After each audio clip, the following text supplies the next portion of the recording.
mostra Montagne, mito e fortuna delle Alpi occidentali tra 800 e 900, una mostra pensata per il Museo Civico Dozzetti di Usseglio, ed è una mostra che ha la presunzione, ecco, l'intento di raccontare la visione delle montagne, in particolare delle Alpi occidentali, dalla fine del Settecento al Novecento, attraverso una quarantina di opere che documentano proprio l'evoluzione del modo in cui pittori, incisori, artisti vari hanno rappresentato il mondo alpino. L'esposizione inizia simbolicamente con delle immagini importanti, quali la Valle di Susa ritratta da Giuseppe Pietro Baggetti, i ghiacciai del Monte Bianco d'Angelo Cignaroli, due vedutisti piemontesi che nella seconda metà del XVIII secolo hanno tentato di raffigurare per la prima volta le Alpi, così come apparivano ai primi esploratori.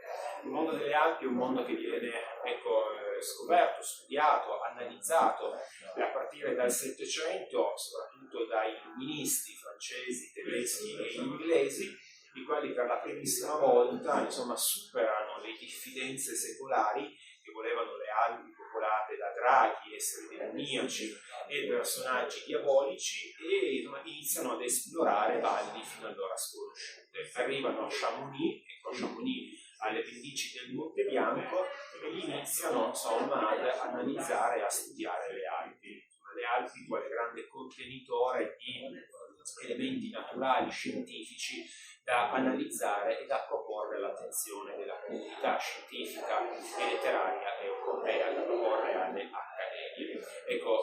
Sono studiosi inglesi e svizzeri, soprattutto a dare i maggiori contributi. Tra questi sicuramente uno dei più importanti è Horace Benedict de Saussure, questo grande studioso svizzero di Ginevra, quale pubblica tutta una serie di volumi sotto il titolo di Voyage dans les Alpes, volumi nei quali lui propone sostanzialmente le Alpi alla comunità scientifica europea e internazionale, e per la prima volta anche le mostra in una serie di tavole interessanti. Queste tavole furono oggetto di studio da parte di Angelo Maria Cignaroli. Noi in mostra proponiamo una sua tavoletta, un foglio su tavola che rappresenta il ghiacciaio del Monte Bianco. A queste prime opere seguono tutta una serie di vedute, con non più paesaggi ma vedute, più rappresentazioni ideali del mondo naturale, ma raffigurazioni reali, che hanno una fortuna notevolissima tra 7 e 800.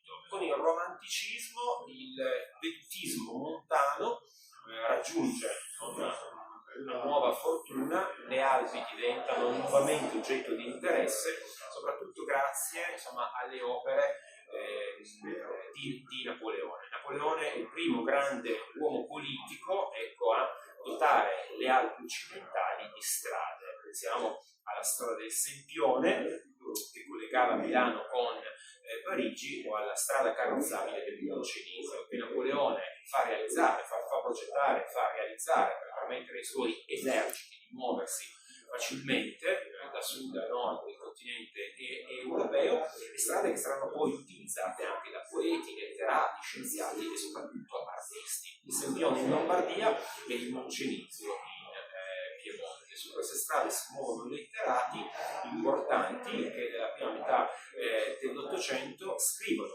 delle guide, scrivono dei testi che ebbero un notevole successo editoriale e di critica, e sulla base di questi racconti anche i pittori si muovono, vanno a raffigurare soggetti prima di allora poco raffigurati, tra questi la Sacra di San Michele. In mostra c'è una bella veduta per la Sacra di San Michele prima delle ristrutturazioni della fine del XIX secolo.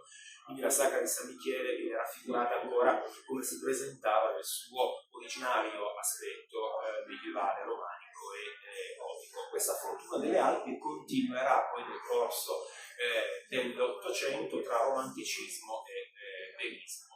In questa prima sala dell'esposizione, in questa prima sala della mostra, sono presenti dei piccoli gioielli di Lorenzo Delleani, un artista che alla montagna dedicherà tantissimo tempo, e soprattutto Giambattista Campanello, qui presente con dei capolavori, insomma, con i tornetti di View, dove racconta proprio quello che era il mondo delle Alpi, il mondo delle montagne alpine occidentali, usi, costumi e tradizioni che purtroppo poi nel corso del Novecento verranno meno. E lui cattura proprio ancora il modo con cui ci si muoveva sulle Alpi. Le Alpi erano ancora un universo difficile sostanzialmente da scoprire, da mostrare. Lui lo fa, insomma, attingendo a quella che era la tradizione del paesaggismo francese ed europeo. Quindi propone per la prima volta, ecco, una visione delle Alpi ricca di colore, ricca di luci, ricca di suggestioni.